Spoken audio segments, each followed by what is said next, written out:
जी, अस्सलाम वालेकुम दोस्तों। अभी पिछली वीडियो के अंदर मैंने आपको ये बताया था कि आपके घरों में इस तरह के जो क्रैक्स पड़ते हैं, उसकी वजूहात जो है वो क्या है, किस वजह से ये क्रैक्स पड़ते हैं। लेकिन आज मैं आपको बताऊँगा कि इन क्रैक से बचने का तरीकाकार जो है वो क्या है। तो एक तरीका तो मैंने आपको पिछली वीडियो में बता दिया कि आप लोग जो सॉइल टेस्ट है, उसके मुताबिक अपना घर जो है, अपना वो बनाया करें। और दूसरा तरीकाकार ये है और सबसे जो अच्छी टिप है, अगर आपके घरों में इस तरह के क्रैक्स आ भी गए हैं, तो इसको आप लोग इसका इलाज, इसकी जो रेमेडी है वो क्या है इसकी।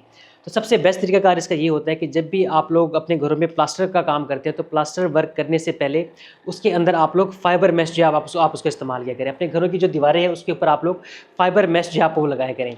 फाइबर मेश आपको स्क्रीन के ऊपर भी नज़र आ रहा होगा कि फाइबर मेश जो है वो क्या होती है, एक लोहे की जाली जो है वो बनती है, तो वो आप लोग अपने घरों के अंदर जो है आप लोग वो लगा सकते हैं। इसकी जो टोटल कॉस्ट होती है आपकी, अगर आपका 500 गज़ का घर है, तो आपकी टोटली जो है वो 15 से 20 हज़ार रुपये के अंदर आपको पूरे 500 गज़ की जो फाइबर मेश है आपको वो मिल जाती है।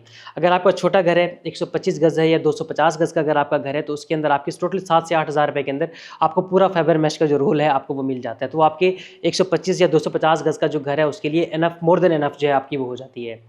अब होता क्या है इसके अंदर, जब आप लोग फाइबर मेश का इस्तेमाल करेंगे तो उसके बाद आपके घरों में इस तरह के क्रैक्स जो वो नहीं आएंगे और आपके घरों की जो मजबूती है, जो प्लास्टर की मजबूती है, वो और ज़्यादा जो है वो इंक्रीज़ हो जाएगी, उसकी स्ट्रेंथ और ज़्यादा जो है वो इंक्रीज़ हो जाएगी।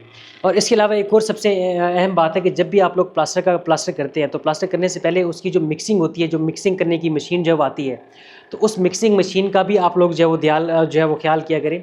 अक्सर क्या होता है कि जो भी आपकी लेबर होती है मिक्सिंग करने वाली, वो एक साइड से उसमें मटेरियल जो वो डालती है, दूसरी साइड से जो वो निकाल देती है। उसको जो पूरा घुमाना होता है पूरी तरीके से, जो मशीन को रोल जो है वो नहीं करते। तो आप लोग उनके साथ आप लोग उनके सर पे खड़े होकर के आप लोग काम करवाएं, या एटलीस्ट उनको ये इंस्ट्रक्शंस दें कि जब भी आप उसके अंदर माल डालेंगे तो उसको कम से कम भी 20 सेकंड तक आपने जो मशीन है उसको आपने रोल करवाना है। जब 20 सेकंड तक मशीन रोल होगी, तो आपकी जो सीमेंट है, बजरी है, या उसके अंदर जो रेत होती है, वो पूरी पूरी ऑटोमेटिकली जो है वो मिक्स हो जाएगी। जब उसकी पूरी सही तरह से मिक्सिंग होगी, तो उसके बाद जब आपका प्लास्टर होगा, तो उसके अंदर आपको सही उसकी जो स्ट्रेंथ है, जो उसकी ड्यूरेबिलिटी है, वो आपको सही तरीके से आपको जो है मिलेगी।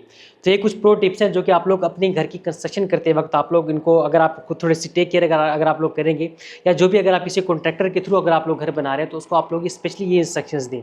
और इसकी जो कॉस्ट है आप लोग अलग से उसमें ऐड करवाएं कि इसके अंदर आपने फाइबर मैश का इस्तेमाल जो है वो लाजमी करना है। तो इसके अंदर आपका अपना फ़ायदा है, और जब आप ये टिप्स अगर आप लोग इस्तेमाल करेंगे, इसको आप इस पर आप लोग अमल करेंगे, तो उसके बाद आपको खुद ही अपने घर की लुक आपको आपको बताएगी कि आपका घर जो है वो कितनी मजबूती से बना हुआ है। आजकल अक्सर हमने ये देखा है कि जो लोग घर बनाते हैं, तो वो ज़्यादातर जो है उसकी जो खूबसूरती होती है, या जो बाहर से दिखने वाली चीज़ें होती हैं, जो बाहर की जो छूछां होती है, उसके ऊपर ज़्यादा लोग जो है वो ध्यान देते हैं। घर की जो मजबूती है, जो उसकी फाउंडेशन है, जो उसकी तरफ आप लोग ध्यान जो है वो नहीं देते। तो घर के अंदर सबसे मेन चीज़ है कि आपके घर की मजबूती कितनी है, उस घर की जो स्ट्रेंथ है वो कितनी है, तो उसको आप लोग लाजमी जो है वो चेक किया करें।